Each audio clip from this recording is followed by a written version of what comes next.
Assalomu alaykum, hurmatli kanalimiz a'zolari. Namangan viloyati Mingbuloq tumaniga tayyorlangan 16 talilarimizni bundan oldingi yumaloq videoda ko'rsatib o'tganidek terilgan holatini komplet qilib oldik. Bu ishlarimiz Xudo xolasa zakazga binoan bo'lgan 4 metrlik, enini 120 sm qilib berganmiz.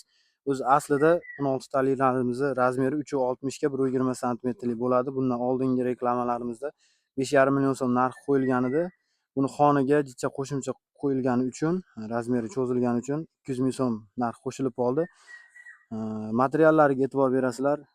Yaxshi sifatli materiallardan, 3D materiallardan qo'yib berganmiz. Bu ham zakasimizni, xaridorimizni xohishiga binoan bo'lgan, orqalari pardalik, broshkali bo'lgan. Komplektlarimiz vodiy bo'ylab dastavkalarimiz shuni ichiga kirib ketadi. Voha taraflardan kuzatib turganlar bo'lsa, voha taraflarga ham dastavkalarimiz bor. Shofyor akalar keladi, masofaga qarab narxlarni отдельно kelishilgan holatda bo'ladi. Uyingizgacha yetkazib olib borib topshiriladi. Kimga qiziq bo'ladigan bo'lsa, pastda nomerlar qoldiramiz, bemalol aloqaga chiqaverasizlar. Bundan boshqa ranglarini ham chiroyli holatlarda zakazga binoan tayyorlab beramiz.